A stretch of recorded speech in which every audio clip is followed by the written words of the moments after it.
My wife shopped online constantly and made me pay for it because it is her therapy. I returned everything, including her. So, my wife Tessa and I had been married for 8 years, and she'd always liked shopping. But when the pandemic hit and she discovered online shopping, it became an addiction. Packages arrived daily, sometimes 15 in one day.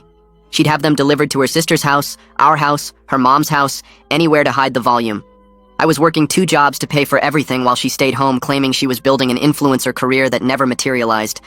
She had 11 followers and 5 were family members. Every credit card was maxed. She'd opened cards in my name without telling me.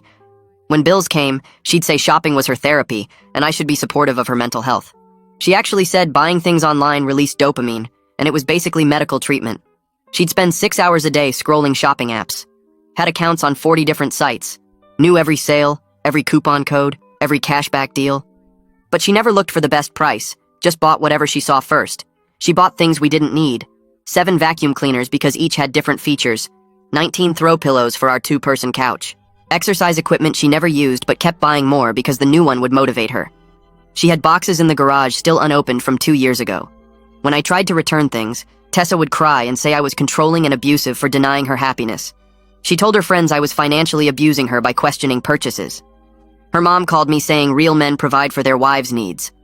Her needs apparently included 43 pairs of identical black leggings because each site described them differently. She'd buy the same item from multiple stores forgetting she'd already ordered it. We had 6 identical coffee makers still in boxes. She claimed they were investments for when ours broke. Ours was only a year old.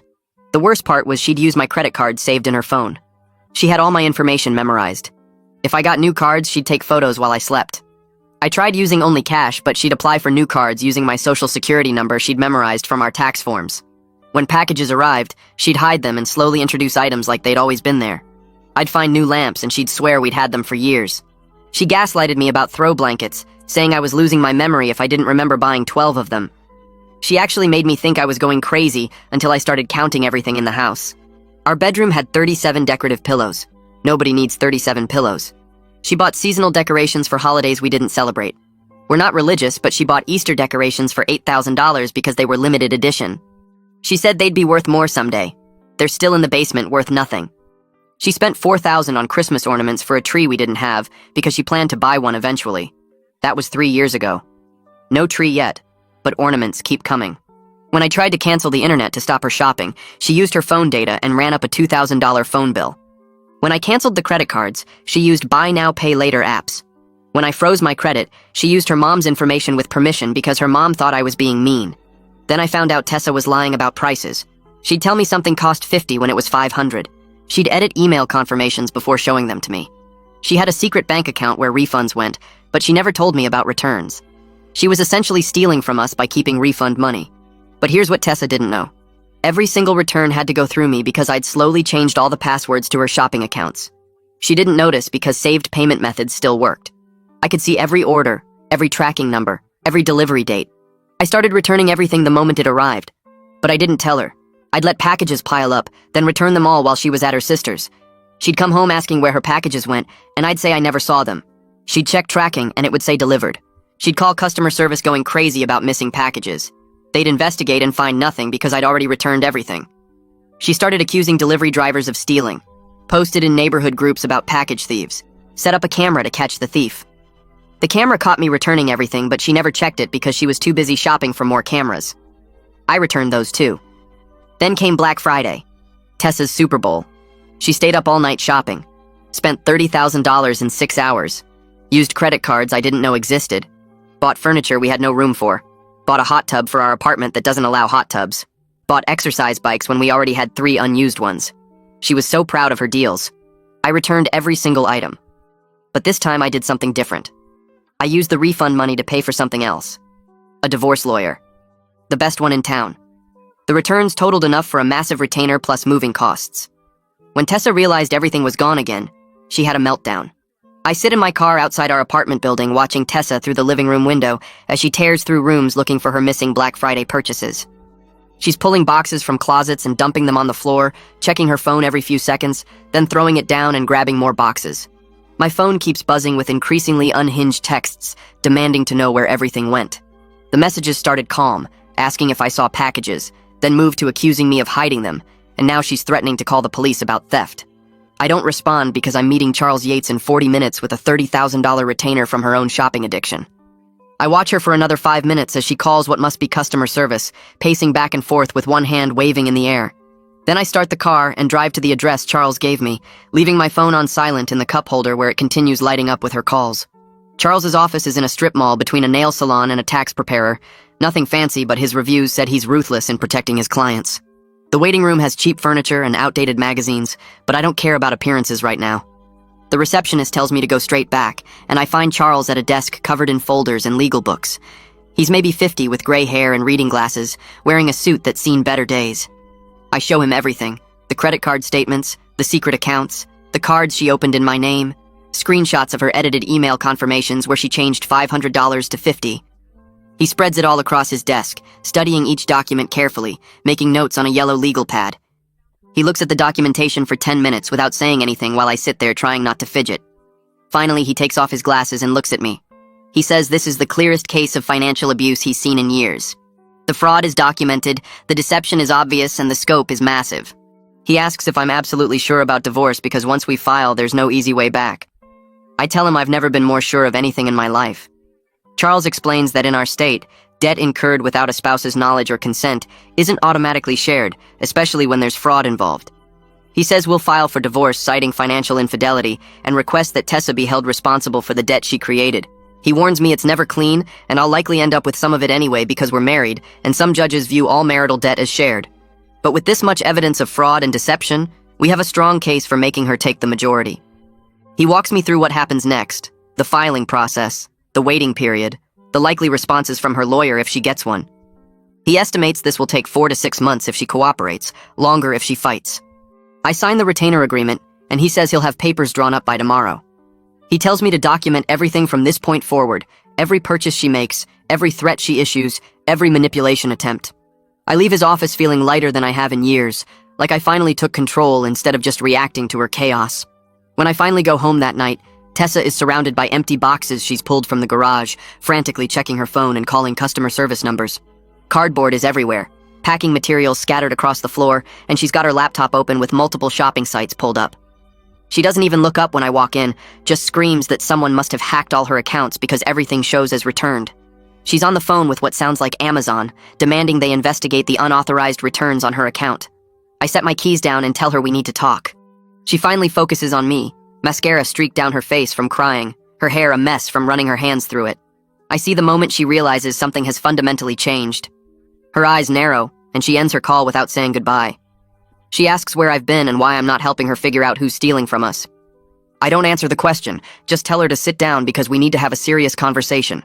I tell her I've been returning everything for months and used the Black Friday refunds to hire a divorce lawyer. The words come out calm and measured, no anger or emotion, just facts.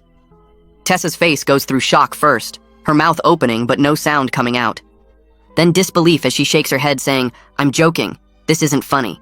Then rage as she stands up and starts yelling that I had no right to return her purchases. And then straight to manipulation as she starts hyperventilating and saying I'm trying to kill her by taking away her coping mechanism. She grabs my arm begging me not to do this, promising she'll get help, swearing she'll stop shopping. The promises pour out fast and desperate. She'll go to therapy, she'll close all her accounts, she'll get a real job, anything I want. But I've heard these promises 100 times before, and I'm done believing them. I pull my arm away and tell her the papers will be served soon, and she should probably get her own lawyer. She collapses onto the couch crying, saying I'm abandoning her when she needs me most. Tessa switches tactics and pulls out her phone to call her mother, putting it on speaker so I can hear Regina screaming at me for being a controlling monster. Regina's voice fills the apartment, high-pitched and furious, calling me every name she can think of. She says real men support their wives through mental health struggles, not abandon them. Within minutes, Courtney is also calling, then Isaac, all of them yelling over each other about how I'm abandoning my wife when she needs support for her mental health. Isaac's trying to be the voice of reason, saying we should go to counseling. That divorce is extreme. Courtney's crying and begging me to reconsider. Regina just keeps screaming about what a terrible husband I am. I let them rant for 5 minutes, listening to their accusations and guilt trips, feeling nothing but relief that I'm getting away from all of this. Then I hang up mid-sentence while Regina is still talking. I tell Tessa I'm sleeping in the spare room tonight, and she needs to stay away from me. She follows me down the hall begging and crying, but I close the door and lock it, hearing her collapse against it on the other side. The next morning, I wake up to find Tessa has called in sick to her non-existent influencer work and is camped outside the spare room door with printed articles about shopping addiction being a real disorder. I hear papers sliding under the door one by one, each with sections highlighted in yellow about how partners need to be supportive and understanding. She's narrating as she slides them, reading key passages out loud about how shopping addiction affects the brain's reward system just like drugs. I ignore her and check my phone to find 37 missed calls from her family and a dozen voicemails I don't bother listening to. I text Charles asking how fast we can move on this, and he responds immediately saying papers will be ready by end of day. I take a shower in the spare bathroom and get dressed for work, while Tessa continues her presentation outside the door. When I finally open it to leave, she's sitting on the floor surrounded by printed research papers, looking up at me with desperate hope. I step over her and head for the front door without saying anything. I go to work, and my boss notices I look like hell, so I end up telling Gavin the whole story in the break room. Gavin's been with the company for 15 years, and we've always gotten along but never really talked about personal stuff. But today I just need to tell someone who isn't part of the chaos. I lay out everything while we drink terrible break room coffee, the shopping addiction, the fraud, the returns, the divorce. Gavin listens without interrupting, nodding occasionally, and when I finish he tells me he's been divorced twice. He says the first month is the hardest, because they'll try everything to make you feel guilty and change your mind. They'll cry, manipulate, get family involved, make promises they won't keep, anything to avoid facing consequences. He tells me to stay strong and not let her tears make me doubt my decision. Then Gavin offers me his spare room if I need to get out fast. He says his daughter moved out last year, and the space is just sitting there collecting dust. I thank him and tell him I might take him up on that soon. Charles texts me mid-afternoon that the divorce papers are ready and asks if I want them served by a process server or if I'll deliver them myself. I choose the process server because I know if I hand them to Tessa directly, she'll spend hours trying to manipulate me into tearing them up. She'll cry and beg and make it impossible to just leave the papers and walk away. Charles says he'll arrange it, and someone will serve her tomorrow at the apartment while I'm at work. I feel relieved knowing I won't have to be there for that moment, won't have to see her face when she realizes this is really happening. The rest of my workday drags as I imagine how tomorrow will go, Tessa answering the door expecting a package and getting divorce papers instead. That evening, Tessa tries a different approach, dressing up and making my favorite dinner like we're newlyweds again. She's wearing the dress she wore on our first anniversary, her hair and makeup done perfectly, candles lit on the dining table. She's cleaned the entire apartment and hidden all evidence of her shopping, even put some of the garage boxes out by the dumpster. The smell of pot roast fills the apartment, and she set the table with our good dishes we never use. I walk in, and she greets me with a smile that doesn't reach her eyes, asking how my day was like we haven't been fighting. I eat the dinner because I'm hungry, and I paid for the groceries anyway, but I don't engage with her attempts at conversation. She tries talking about memories from when we first got married, about trips we took, about inside jokes we used to have. I give one-word answers and keep eating. I see her frustration building when her usual tactics aren't working, her smile getting more forced, her voice getting tighter. She finally breaks and asks what she has to do to fix this. I tell her there's nothing to fix because I'm done, and I take my plate to the kitchen and go back to the spare room for the night. The next day at work, I'm sitting at my desk trying to focus on a spreadsheet when my phone starts buzzing. Tessa's name lights up the screen and I almost don't answer, but something makes me pick up. The second I do, she's screaming so loud I have to pull the phone away from my ear. She's yelling that a man just showed up at our door with divorce papers, that I'm a monster, that she can't believe I'm doing this to her. Her voice is shaking and high-pitched and I can hear her crying between the screaming. She threatens to max out every credit card we have left, to tell everyone I know that I'm abusive, to make sure I never see a penny of anything we own together. She says she'll ruin me, that I'll regret this, that her lawyer is going to destroy me in court. I wait for her to take a breath, and then I tell her calmly that Charles already knew she'd react this way and we've frozen everything we can. She starts screaming again, but I hang up while she's mid-sentence. My hands are shaking a little as I set the phone down, and I notice my coworker at the next desk is staring at me. I just shake my head and go back to my spreadsheet, but I can't focus on the numbers. My phone buzzes again 2 minutes later. Then again. Then again. I watch it light up 17 times in the next 2 hours, Tessa calling over and over. I finally block her number around lunchtime and get maybe 10 minutes of peace before my phone rings from a different number. I answer thinking it might be Charles, but it's Courtney. Her voice is softer than Tessa's, but just as desperate. She begs me to reconsider, saying Tessa is having a complete breakdown and hasn't stopped crying since the process server left. Courtney tells me Tessa already ordered $6,000 worth of stuff on a credit card I didn't even know existed, that she's spiraling, that she needs me.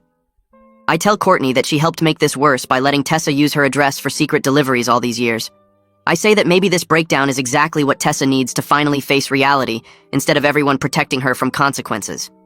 Courtney's voice gets tight and she says, "I'm being cruel," but I tell her I'm being honest for the first time in years. She hangs up on me, and I block her number too. When I get home that evening, I walk in and immediately see Isaac and Regina sitting on my couch with Tessa between them. Tessa's eyes are red and swollen, and she won't look at me. Isaac stands up and gestures for me to sit in the armchair across from them, like this is his house instead of mine. He says they need to talk, that they're here because they're worried about both of us. Regina has her arm around Tessa, who's staring at the floor. Isaac does most of the talking, his voice calm and reasonable like he's mediating a business dispute. He says divorce is extreme, that what Tessa needs is support and therapy, not abandonment. He talks about marriage vows and working through problems and how everyone has struggles. Regina nods along and adds that I should be more understanding of Tessa's mental health. I sit there listening for about 10 minutes while Isaac explains all the reasons I should give Tessa another chance. Then I get up and walk to the spare room where I've been keeping a folder. I come back and sit down and open it. I start reading numbers out loud. The total debt, which is now over $120,000. The credit card she opened in my name without permission, with dates and account numbers. The purchases she lied about, showing them the real prices next to what she told me they cost. The secret bank account where she kept refund money, with transaction histories. I read every single number clearly and slowly. Regina tries to interrupt, saying this isn't appropriate, that I'm embarrassing Tessa. But I keep reading. I pull out bank statements and credit reports and lay them on the coffee table. I show them proof that Tessa destroyed our financial future, that this isn't just shopping, but fraud and theft and years of lies. Isaac's face changes as I go through each document. His mouth gets tight, and the reasonable expression disappears. He looks at the numbers, really looks at them, and I see him realize this isn't what he thought it was. Tessa starts crying harder, saying I'm humiliating her in front of her parents, that I'm being cruel. I tell them they need to see the truth of what they've been enabling all these years before they lecture me about being supportive. Regina's face is pale, and she keeps shaking her head like she can't believe what she's seeing. Isaac picks up one of the credit card statements, the one showing a card opened in my name last month. His hands are shaking slightly as he holds it. The intervention falls apart when Isaac asks Tessa directly if she really opened credit cards in my name without my permission. His voice is quiet and careful. Tessa looks at the floor and doesn't answer at first. Regina jumps in saying I should have been paying more attention to our finances, that this is partly my fault for not monitoring things better. But Isaac tells his wife to stop talking. He says they've made this worse by always taking Tessa's side, by giving her money without asking questions, by acting like her shopping was harmless. Regina starts to argue, but Isaac's voice gets firm in a way I've never heard before. He says they enabled this, and they need to accept that. Tessa is crying into her hands now, her shoulders shaking. Isaac looks at me and says he understands now why I'm doing this. Regina helps Tessa stand up and wraps her arms around her. They head toward the door, and Isaac hangs back for a second. He puts his hand on my shoulder and says he gets it now, but he hopes somehow we can work it out. I don't say anything, and he follows his wife and daughter out. That night, I pull 2 suitcases from the closet and start packing. I grab clothes, my laptop, important documents, the basics. Tessa sits on the bed watching me without saying anything. She stopped crying, but her face is blank and tired. I pack methodically, folding shirts and rolling socks, and she just stares. When I zip up the second suitcase and pull out my phone to text Gavin, Tessa finally moves. She gets up and stands in front of the bedroom door, blocking it. She says if I walk out, I'm proving I never really loved her. Her voice is flat and empty. I tell her I loved her enough to work 2 jobs for years funding her addiction. I say love doesn't mean letting someone destroy you. She doesn't move, so I gently take her shoulders and move her aside. She doesn't resist, just steps to the side like a puppet. I pick up both suitcases and walk out. Gavin's spare room is small with just a twin bed and a dresser, but it's clean and quiet. I set my suitcases down and sit on the bed and realize how tired I am. Gavin knocks and comes in with clean sheets and towels. He tells me to take all the time I need to figure things out, that his daughter won't be moving back anytime soon. I thank him, and he leaves me alone. That night I sleep for 10 hours straight without waking up once. No checking for packages, no listening for Tessa shopping on her phone at 3 in the morning, no anxiety about what new disaster I'll find tomorrow. Just sleep. When I wake up, it's almost 9 and I can smell coffee. Gavin made breakfast and set out a plate for me. We eat scrambled eggs and toast, and he doesn't ask me any questions, just talks about the weather and work and normal things. Charles calls mid-morning to say Tessa hired a lawyer. Some guy named Roberto Harmon, who apparently specializes in defending people accused of financial misconduct. Charles sounds almost pleased when he tells me this. He says it's good news because it means Tessa is taking this seriously, even if her lawyer's strategy will be painting me as controlling. Roberto will probably argue that her shopping is a medical condition, requiring treatment, not punishment. Charles says we need to meet to prepare for whatever response Roberto files. We schedule something for later in the week. I hang up and realize this is really happening, that we're past the point of Tessa crying her way out of consequences. Over the next week, Tessa's family tries everything to get me to come back. Courtney shows up at my work with a sealed envelope, a letter from Tessa that I don't open. I hand it back to her and she leaves it on my desk anyway. Regina calls my mother and complains about me for an hour, telling her I'm abandoning her daughter. My mom calls me confused, and I have to explain the whole situation. Isaac sends texts every other day, asking if we can meet for coffee to talk man to man. I ignore most of it, but something about Isaac's texts feels different from the others. He seemed genuinely shocked when he saw the evidence. I finally text back and agree to meet him. We meet at a coffee shop near his office on a Wednesday morning. Isaac looks older than he did at the intervention, tired around the eyes. He orders black coffee and we sit at a corner table away from other people. He doesn't waste time with small talk. He tells me straight out that he and Regina gave Tessa money multiple times over the years when she said we were struggling. Probably $30,000 total that she never mentioned to me. He thought it was going to bills and groceries. Now he realizes it just funded more shopping, and he feels guilty for enabling her without understanding what was really happening. His voice cracks a little when he says he should have asked more questions. I tell him I appreciate his honesty, but I can't stay married to someone who's been lying and stealing for years. He nods slowly and stares into his coffee cup. He says he understands even if Regina doesn't. We sit there for a few more minutes, not saying much. When we leave, he shakes my hand and tells me to take care of myself. I watch him walk to his car, and I feel bad for him because he's realizing his daughter isn't who he thought she was. Charles called 2 days later to say we had an appointment with Alina Ritter, a credit counselor who specialized in financial abuse cases. Her office was in a professional building downtown, the kind with marble floors and a directory board listing accountants and lawyers. Alina met us in a conference room with a long table covered in folders and a laptop. She was maybe 50 with reading glasses on a chain and a no-nonsense handshake. She pulled my credit reports before we even sat down and spread them across the table like evidence at a crime scene. She pointed to accounts I'd never seen before, 2 store cards from retailers I didn't shop at, both opened within the last month. Tessa had used my information after I thought I'd frozen everything. Alina traced her finger down columns of numbers, adding silently, and when she looked up, her expression told me it was worse than I thought. The total debt was over $120,000, not counting the mortgage and car loans. She said realistically I'd be dealing with this for years, even with the best outcome. Some of the debt would stick to me no matter what we did. Charles took notes while Alina explained the difference between joint debt and fraudulent debt, how creditors would fight me on every account Tessa opened without permission because I was her spouse. She said courts assumed married people shared financial responsibility unless I could prove I had no knowledge of the accounts. I sat there looking at the numbers and felt like I was drowning in paper. Alina pulled up fraud report forms on her laptop and started walking me through the process. She said I needed to file police reports for identity theft, dispute every fraudulent account with the credit bureaus, and send certified letters to each creditor explaining the situation. She warned me that because Tessa was my spouse, proving fraud was harder than if a stranger did it. Some creditors would fight the disputes, claiming I should have been monitoring our finances more carefully. They'd argue that married people have access to each other's information, and I was responsible for not catching it sooner. She showed me a timeline of how long each step would take, months of back and forth with credit agencies and collection departments. I'd have to gather documentation proving Tessa opened accounts without my knowledge, statements showing I never used the cards, evidence of her deception. Alina said some cases took years to resolve, and even then I might end up responsible for a portion of the debt. She asked if I had copies of the edited email confirmations Tessa showed me, the ones where she changed prices. I did, saved on my phone from when I started documenting everything. She said those would help prove a pattern of deception. Charles asked about the secret bank account where Tessa kept refund money, and Alina said that was strong evidence of intentional fraud, not just impulsive shopping. We spent 2 hours going through every account, every card, every loan, building a case file that felt like it weighed more than I did. When we finished, Alina printed out a packet of forms and instructions. She said to call her when I had questions because I would have questions. I left her office feeling overwhelmed by how much work it would take to untangle this mess, like Tessa had tied knots in my financial life that would take years to undo. 3 days later, Charles forwarded me a letter from Roberto Harmon, Tessa's lawyer. It was 6 pages long on official letterhead, full of psychological terminology and legal arguments. Roberto claimed Tessa suffered from compulsive buying disorder, a recognized mental health condition, and that I was aware of her struggles but failed to get her help.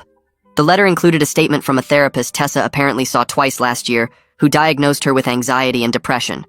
There was no mention of shopping addiction in the therapist's notes, just general statements about stress and mood. Roberto argued that Tessa shouldn't be held solely responsible for debt incurred due to an untreated mental illness. He cited studies about compulsive buying disorder and how it affected judgment and impulse control. The letter painted me as a negligent husband who watched his wife spiral into addiction without intervening, then punished her for being sick. It made me sound cruel and controlling. Roberto said Tessa was willing to accept responsibility for her condition and enter treatment, but that the debt should be shared equally because I benefited from the purchases too. I read the letter twice and felt my blood pressure rising. Charles called me after I'd had time to digest it and said not to worry, that Roberto was doing his job by trying to create sympathy. We scheduled a meeting to craft our response. Charles and I spent an afternoon in his office going through every piece of evidence I'd collected. We built a timeline showing how Tessa systematically concealed her shopping, opening accounts in my name without permission, lying about prices, editing email confirmations, and keeping refund money in a secret account. Charles said mental illness didn't excuse fraud, and we needed to show that Tessa knew her behavior was wrong because she actively hid it. If she truly couldn't control herself, why did she go to such lengths to deceive me? Why did she have packages delivered to multiple addresses? Why did she edit receipts and lie about costs? Those weren't the actions of someone who lacked impulse control. Those were the actions of someone who knew exactly what she was doing and didn't want to get caught. We drafted a response letter pointing out that Tessa only claimed shopping was therapy when confronted, not before. She never sought help for an addiction. She never told me she was struggling. Instead, she stole my identity, opened credit cards, and lied for years. The secret bank account proved she understood the concept of right and wrong because she hid the evidence.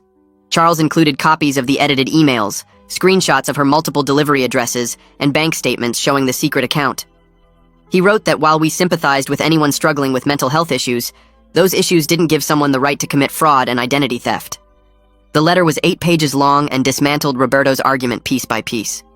Charles said Roberto was good at his job, but the evidence of intentional deception was too strong for the mental illness defense to work completely. It might create some sympathy with a judge, but it wouldn't erase what Tessa did. 2 weeks after I moved out, my phone rang from an unknown number. I almost didn't answer, but something made me pick up. It was Courtney calling from a friend's phone. She said Tessa had stopped eating and was just shopping online constantly, that she'd ordered over $20,000 worth of stuff in the past week. Their parents were freaking out. Regina was threatening to have Tessa committed. Isaac was trying to get her into an inpatient program. Courtney said I needed to come back and help, because I was the only one Tessa would listen to. I told Courtney that Tessa needed professional help, not me coming back. I said her family needed to stop enabling her by giving her money or access to credit. Courtney got quiet, and then defensive. She said I was being cruel, that Tessa was clearly having a mental health crisis, and I was making it worse by abandoning her. I reminded Courtney that she helped Tessa hide packages at her house for years, making her complicit in the deception. She'd let Tessa use her address knowing it was to hide shopping from me. That wasn't helping. That was enabling. I told her real help meant facing consequences, not avoiding them. Tessa needed to hit bottom before she'd change. Courtney said I was heartless and hung up. I stared at my phone for a minute, and then felt good about holding my boundary instead of rushing back to fix things like I always did before. Charles called a week later to schedule a mediation session with Roberto. He said it was our chance to reach a settlement on asset division and debt responsibility before going to court. Going to court would cost more in legal fees and take months longer. He warned me that Tessa would probably try to use the session to manipulate me emotionally. She'd cry, she'd look terrible, she'd make me feel guilty. I needed to stay focused on the facts and numbers no matter what she said. We spent 2 hours preparing, going over every document and every anticipated argument. Charles made me practice responding to emotional manipulation without getting defensive or angry. He said the mediator would be neutral, but might be sympathetic to Tessa if she played the victim well. We needed to present our case calmly and let the evidence speak for itself. Charles had organized everything into a binder with tabs, each section proving a different aspect of Tessa's deception. He said to let him do most of the talking, but to be ready to answer questions directly if the mediator asked. We ran through possible scenarios until I felt prepared for whatever Tessa might throw at me. The mediation session was scheduled for a Thursday morning at a neutral office building.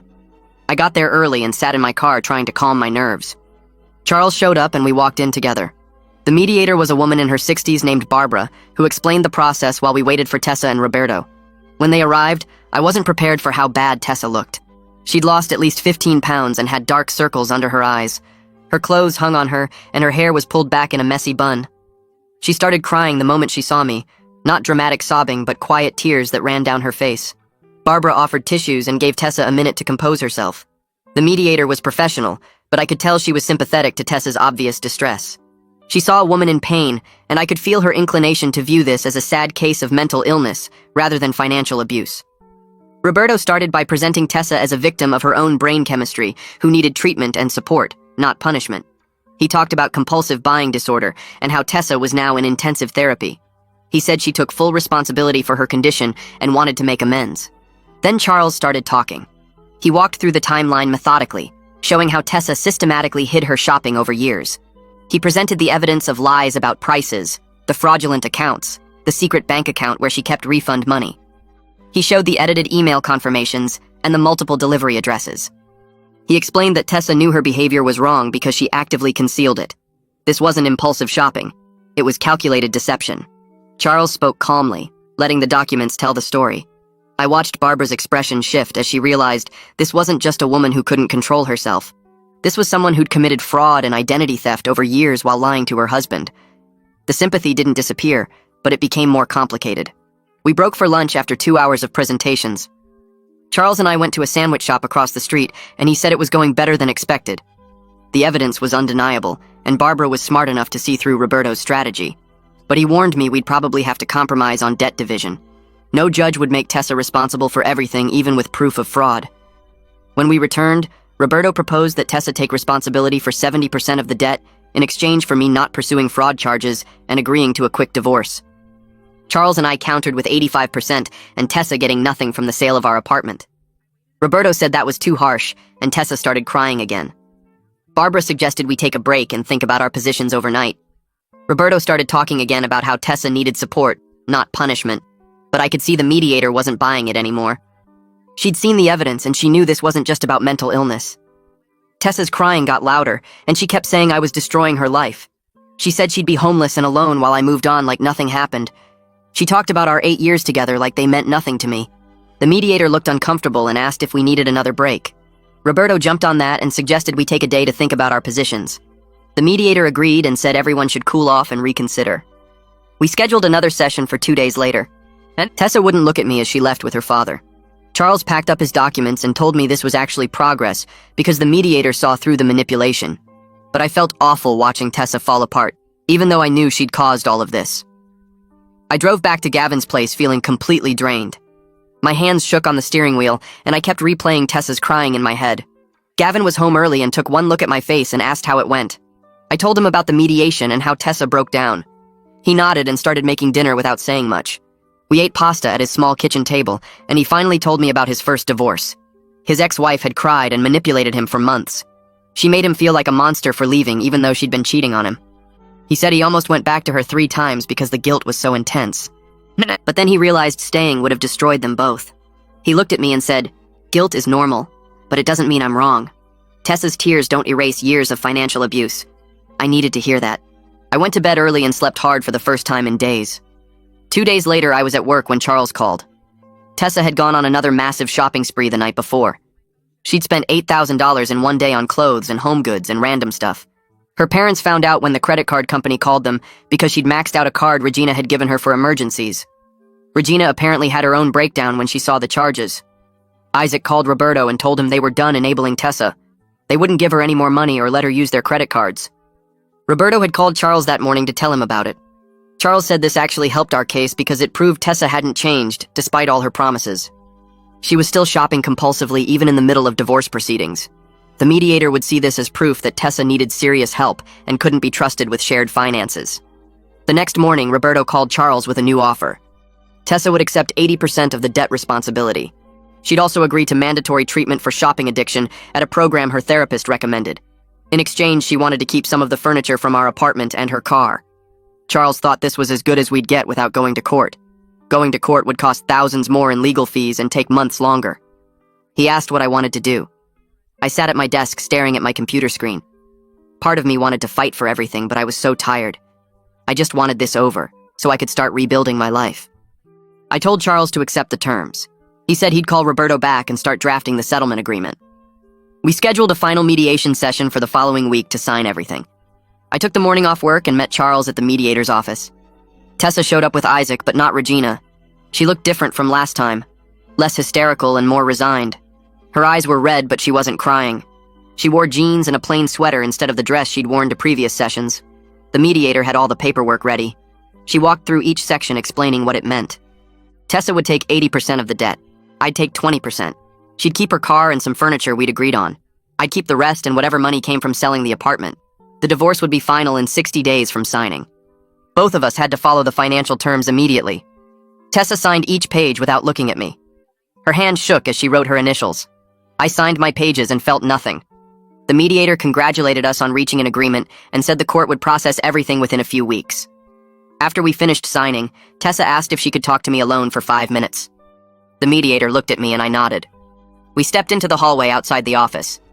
Tessa leaned against the wall and finally looked at me. She said she was sorry. She knew she'd destroyed everything, and she understood why I was leaving. She said she was starting intensive therapy next week at a program that specializes in shopping addiction. She hoped someday I could forgive her even if we weren't together. I told her I hoped she got the help she needed. I meant it. But I also knew I could never trust her again. She'd lied too many times and stolen too much. She nodded like she understood, and we went back inside. Isaac shook my hand before they left. Charles and I walked to our cars, and he said I should feel proud of how I handled everything. I just felt empty. The next week, I started separating our finances completely. I went to the bank with copies of the divorce paperwork and closed all our joint accounts. The bank representative was helpful and didn't ask too many questions. She helped me open new accounts in just my name. She showed me how to set up alerts on my phone so I'd know immediately if anyone tried to access my accounts. She walked me through freezing my credit properly this time so Tessa couldn't open anything else. It took 3 hours to do everything. I had to sign so many forms my hand cramped. But each step made me feel more secure. I was finally in control of my own money again. The representative gave me her card and said to call if I had any problems. I thanked her and left feeling lighter than I had in months. Charles filed the final divorce paperwork with the court a few days later. He called to tell me everything was submitted, and unless Tessa contested something, we'd be officially divorced in 2 months. She wouldn't contest anything based on the settlement we'd signed. He also helped me file fraud reports on the accounts Tessa had opened in my name. We had all the documentation showing she'd used my information without permission. But Charles warned me the credit card companies would fight it. They'd argue I should have been monitoring our finances more carefully. I'd probably end up responsible for some of it despite all the proof. He said to be prepared for that. I told him I understood and thanked him for everything he'd done. He said he'd send me a final bill once the divorce was complete. I scheduled another meeting with Alina to work on a debt repayment plan. She pulled up all my accounts and we calculated everything I'd be responsible for after the settlement and fraud disputes. It came to about $35,000. She asked about my income and expenses and started building a budget. She explained that with my current salary, I could pay it off in about 4 years if I stayed disciplined. 4 years sounded like forever, but it was better than the alternative. She showed me how to track my spending and set up automatic payments. She said the key was sticking to the plan and not getting discouraged. I left her office with a binder full of worksheets and payment schedules. It was overwhelming, but also clarifying. I had a concrete plan instead of just drowning in Tessa's chaos. That evening, Gavin told me about an opening at his company. The position paid better than my current job and had better benefits. He thought I should apply even though I wasn't sure I was qualified. He said the worst they could do was say no. I updated my resume that night and submitted an application. 2 days later, I got a call for an interview. The hiring manager was friendly and asked about my background. I was honest about my situation and told her I was going through a divorce and dealing with debt from my ex-wife's shopping addiction. I said I was looking for stability and a chance to rebuild my finances. She appreciated my honesty and said she respected people who took responsibility for fixing their problems. The interview lasted an hour, and I felt good about it. A week later, she called to offer me the job. The salary was 20% higher than what I was making. I accepted immediately. Alina and I revised my repayment plan, and the new income would cut my timeline down to less than 3 years. Things were finally starting to look up. I walked into my manager's office on Monday morning and gave notice at my current job. She seemed surprised because I'd been there for 4 years and never complained. I told her I got a better opportunity and would work out my 2 weeks. Then I called the warehouse where I'd been doing weekend shifts and told them I was done immediately. They didn't care much because turnover there was constant anyway. That second job had been pure survival mode, just trying to keep up with Tessa's spending. Now I was finally free of it. The first Saturday I had off in 3 years, I woke up at 9 instead of 5 and just lay in bed staring at the ceiling. No alarm, no rushing to clock in, no loading trucks for 8 hours. It felt wrong somehow, like I was forgetting something important.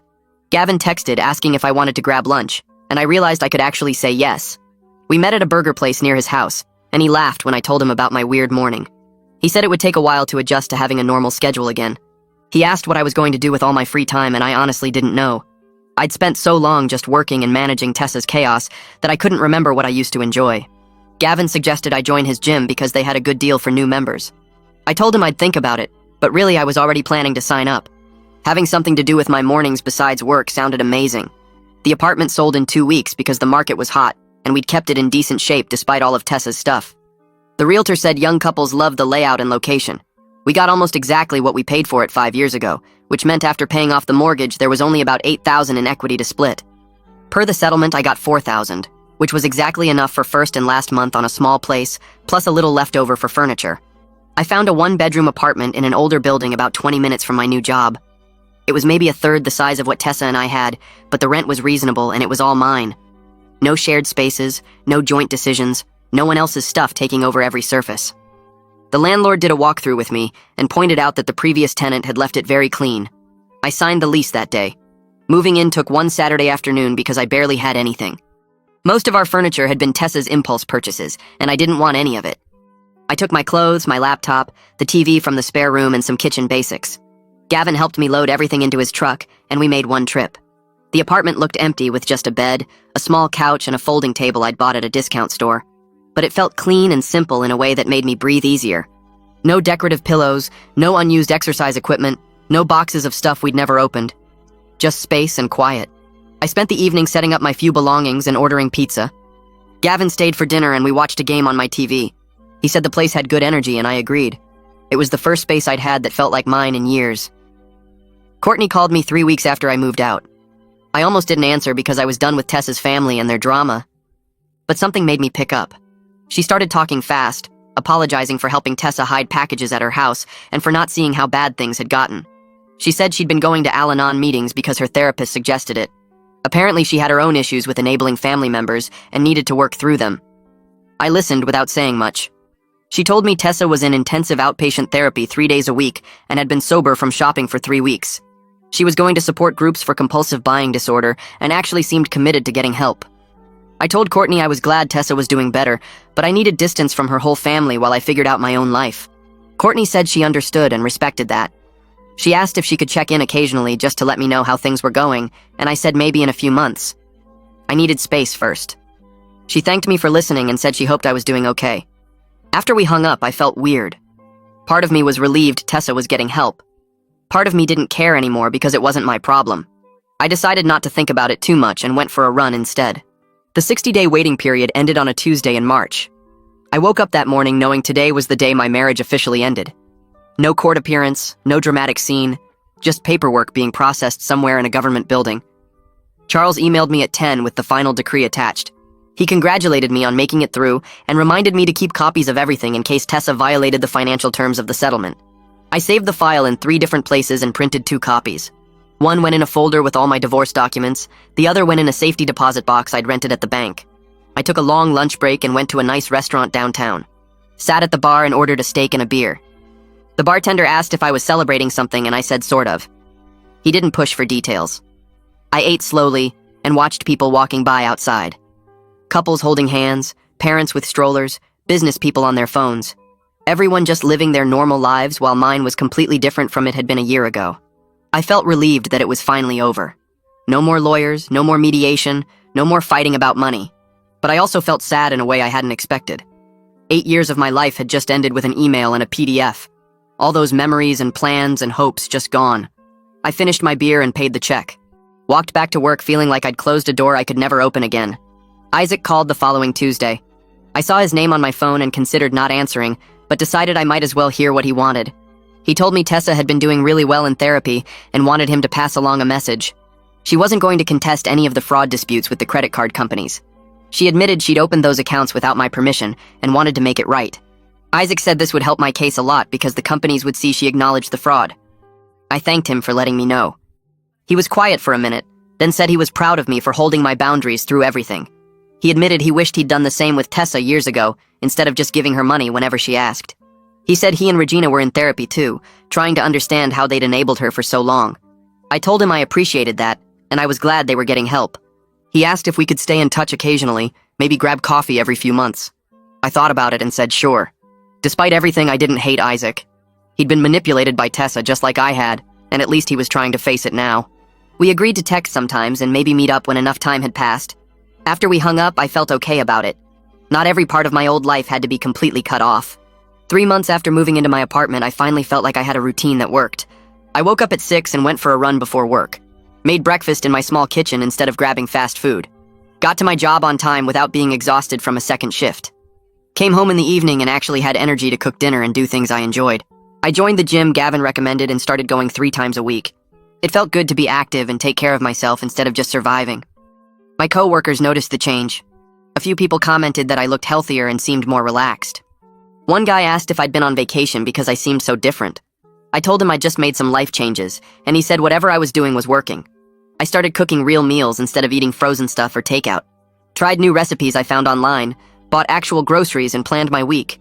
It was basic stuff, but it felt revolutionary after years of chaos. I even started reading again, something I hadn't done since before I married Tessa. Joined a book club that met at a coffee shop near my apartment. Made a few friends who didn't know anything about my divorce or my past. They just knew me as the guy who liked mystery novels and always showed up on time. It was nice to have parts of my life that weren't connected to all the drama. Alina called to check on my progress in May. She pulled up my accounts and looked at my payment history. She said she was impressed because I'd stuck to the plan perfectly and even paid extra some months. My credit score had gone up 40 points since we first met. At my current rate, I'd be debt-free in 3 years instead of 4. The credit card companies were settling most of the fraud disputes in my favor once they saw the divorce decree and the reports I'd filed. 2 of the big accounts Tessa had opened got removed completely from my credit report. That knocked about $12,000 off my total debt. Alina said cases like mine usually took years to resolve, but having all the documentation made it easier. She reminded me to keep making payments on time and to save the settlement letters from each company. I told her I had a whole filing system now and she laughed.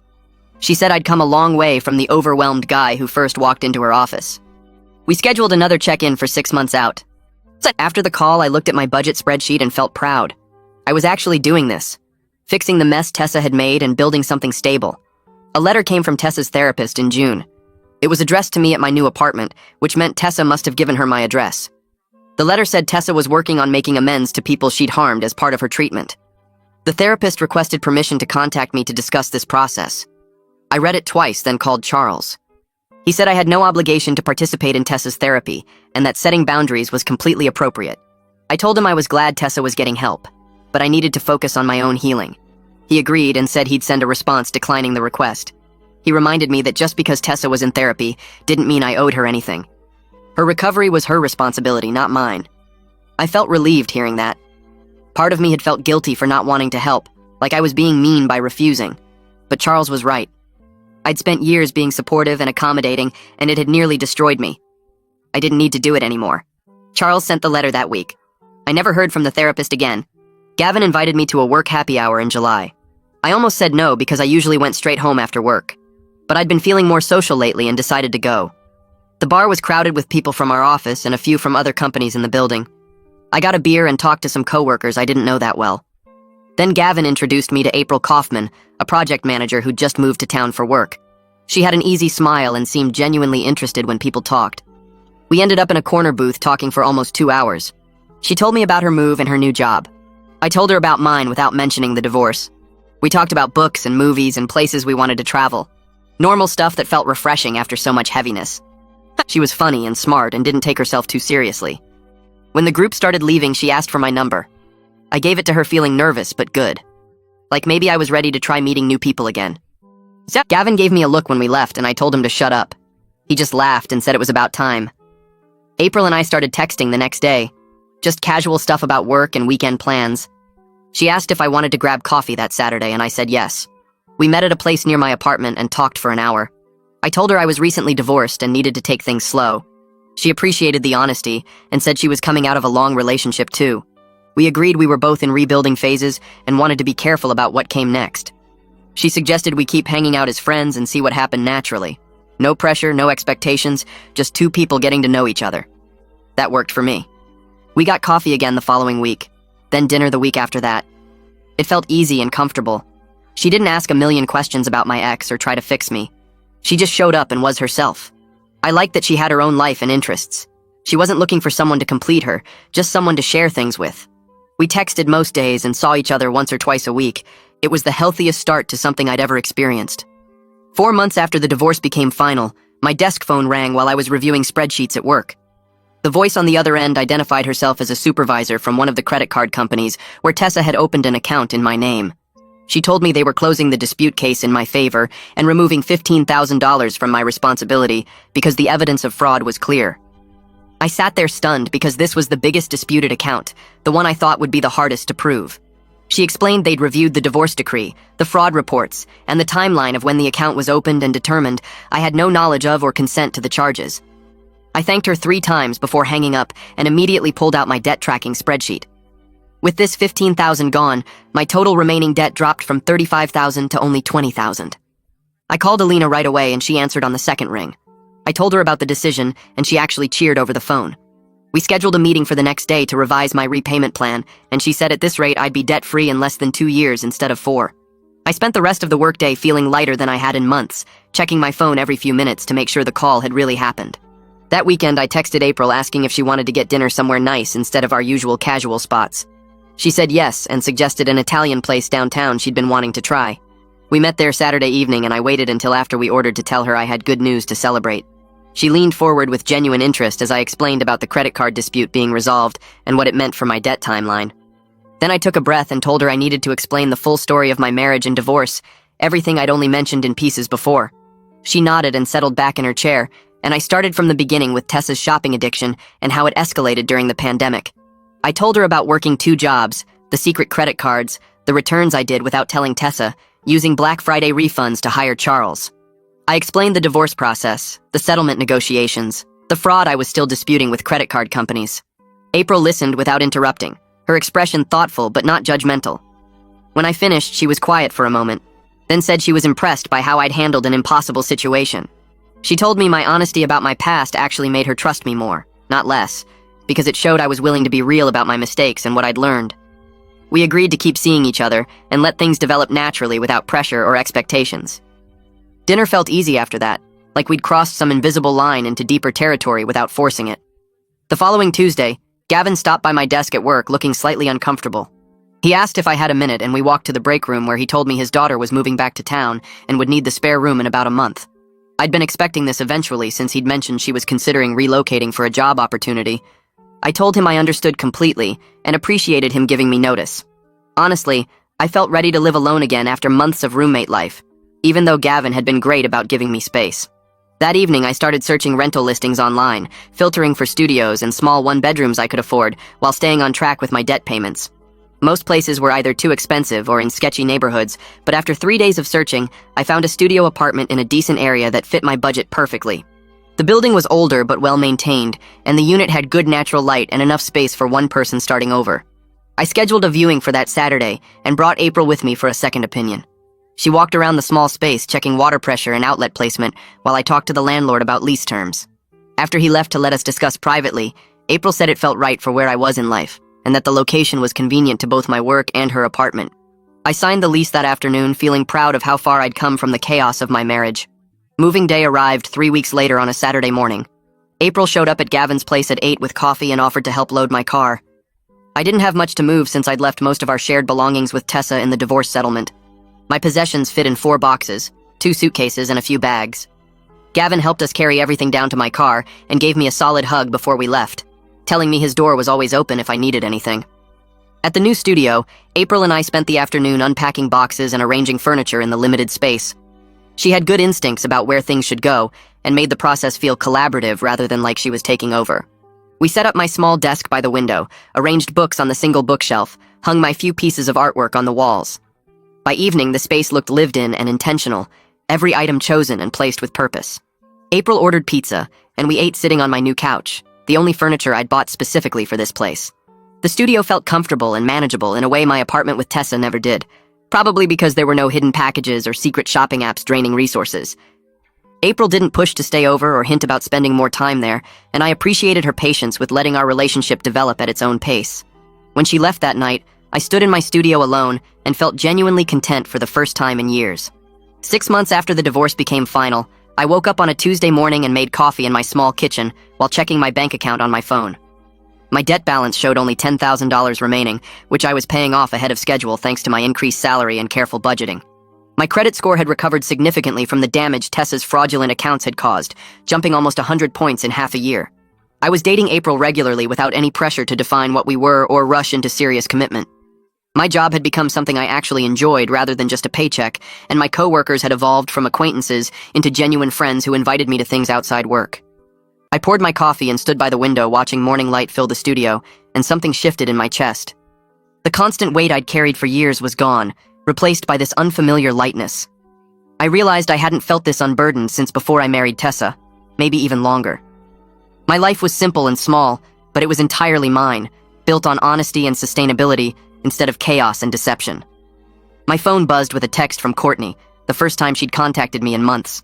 The message said Tessa had been sober from shopping for 6 months and was working part-time at a nonprofit, living with Isaac and Regina while she rebuilt her life. Courtney wrote that she wanted me to know Tessa was doing better and making real progress in therapy, but she understood if I didn't want to reach out. I read the message twice and felt genuinely glad Tessa was getting help and facing her addiction. But I also knew my healing had required complete separation from her and her entire family, and reaching out now would undo that boundary. I texted back thanking Courtney for the update and saying I hoped Tessa continued doing well, but that I needed to maintain distance for my own recovery. Courtney responded immediately saying she respected that and just wanted me to know Tessa was okay. I appreciated her understanding and put my phone away, returning to my morning coffee without the guilt I might have felt months earlier. April and I had been dating for 4 months when she called me on a Wednesday evening sounding excited but nervous. She said she'd received a job offer in another city, a significant promotion that was too good to pass up professionally. My stomach dropped, but I told her congratulations and asked when she'd need to move. She said they wanted her to start in 6 weeks, which meant she'd be leaving soon. We agreed to meet for dinner that Friday to talk about what this meant for us. At the restaurant, we were honest about our options, discussing whether long distance made sense or if we should end things now. April said she cared about me, but wasn't sure we were at a place where long distance was realistic, especially since we'd both been intentionally taking things slow. I agreed, admitting I wasn't ready for that level of commitment, and trying to force it seemed wrong. We decided to end our relationship amicably, rather than testing something that wasn't ready for that kind of challenge. The conversation was sad but mature, both of us acknowledging what we'd meant to each other while accepting the timing wasn't right. We finished dinner and walked to our cars, hugging goodbye in the parking lot. I felt sad driving home but not devastated, and I recognized that as growth. I could handle loss without falling apart or making it mean something catastrophic about my worth. 8 months after signing my debt repayment plan with Alina, I sat at my desk on a Friday afternoon and logged into my bank account to make what I knew was my final payment. The remaining balance was $273, a number I'd been watching shrink for months with a mix of determination and disbelief. I transferred the money and watched the balance drop to 0, then sat staring at the screen for a full minute. I called Alina immediately and told her I was officially debt-free, 8 months ahead of my original timeline. She congratulated me enthusiastically, saying most people in my situation took much longer or gave up entirely when the work got hard. She told me I should be proud of doing the work to recover from financial abuse and that starting over completely debt-free at my age was rare and valuable. After we hung up, I forwarded the zero balance confirmation to Charles, who responded within minutes saying he was glad to see me thriving after everything. That evening, I treated myself to a nice dinner alone at a steakhouse downtown, ordering exactly what I wanted without checking prices or feeling guilty. I raised my glass of wine in a silent toast to the end of that chapter, feeling the weight of years of financial stress finally lift completely. A year after my divorce from Tessa became final, I found myself in the best financial and emotional shape of my adult life. I had $3,000 in savings, the first emergency fund I'd ever built. My credit score had climbed into the good range, and I was getting pre-approved credit card offers instead of rejection letters. Work was going well enough that my boss had mentioned a promotion was likely within the next quarter.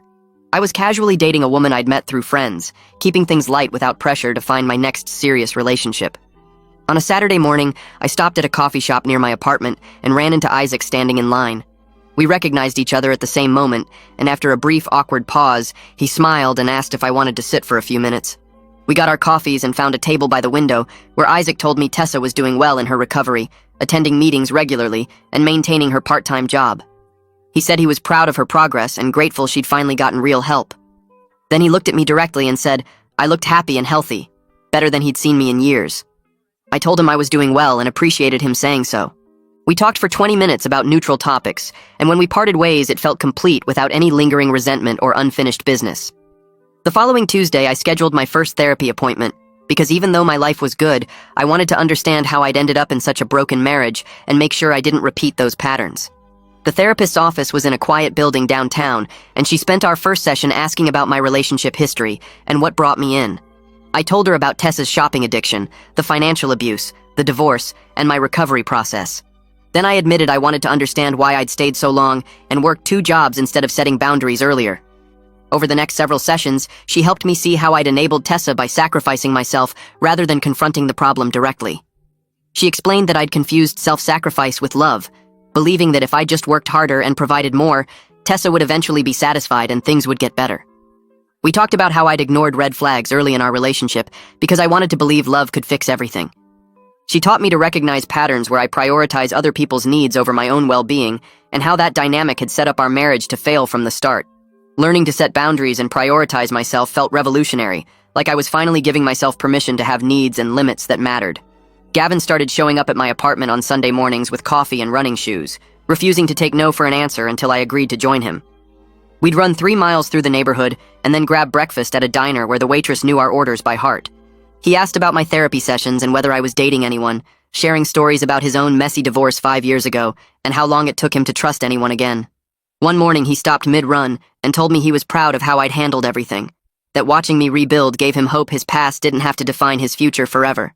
I realized our friendship had become something real, not just a coworker helping out someone in crisis, and I told him I was grateful he'd offered that spare room when I needed it most. We kept running every Sunday after that, talking about work projects and terrible first dates, and whether either of us would ever get married again. I started apartment hunting 6 months after paying off my debt, looking for something bigger than the studio, but still affordable on my new salary. The place I found was in a neighborhood with actual trees and coffee shops, a 1-bedroom with hardwood floors and enough space for a real kitchen table. I signed the lease and spent weekends furnishing it slowly, buying a couch I actually liked instead of whatever was cheapest, choosing dishes that matched instead of random mismatched plates. Each purchase felt deliberate and mine, nothing like the chaos of living with Tessa where stuff just appeared constantly. I hung artwork I'd picked out myself and bought exactly 4 throw pillows for the couch, laughing when I realized I was counting them. My home reflected the life I was building, simple and intentional and free from the weight of someone else's addiction. 18 months after leaving Tessa, my company held a networking event at a downtown hotel, and I went because my boss suggested it would be good for my career. I was standing by the bar when someone next to me made a joke about the terrible wine selection, and I turned to see a woman with short dark hair and an easy smile. Her name was Harlow Barrett, and she worked as a consultant for tech companies, traveling constantly but based in the city. We talked for an hour about everything except work, and she made me laugh more than I had in months, her humor sharp but never mean. I asked for her number before we left, and she texted me the next day suggesting dinner. On our 3rd date, I told her about Tessa and the shopping addiction and the divorce, expecting her to make an excuse and disappear. Instead, she thanked me for being honest and said my self-awareness made her trust me more, not less. We started seeing each other regularly, and everything felt different from the beginning, built on actual communication instead of me trying to fix someone who didn't want to be fixed. 2 years after the divorce, I woke up in my apartment next to Harlow and realized my life looked nothing like it had when I was married to Tessa. I had a career that challenged me and paid well, friendships with people like Gavin who showed up consistently, a relationship with someone who respected boundaries and communicated openly. My credit score was good, and I had savings, and I could buy things without panic or guilt. Most importantly, I had peace, the kind that comes from knowing what you won't accept anymore. The years with Tessa taught me what dysfunction looks like and how easy it is to enable someone by sacrificing yourself. I didn't regret the marriage because those lessons shaped who I became, but I was grateful every single day to be free of that chaos. I was building something real and sustainable on my own terms, and for the first time in years, I felt like I was exactly where I was supposed to be.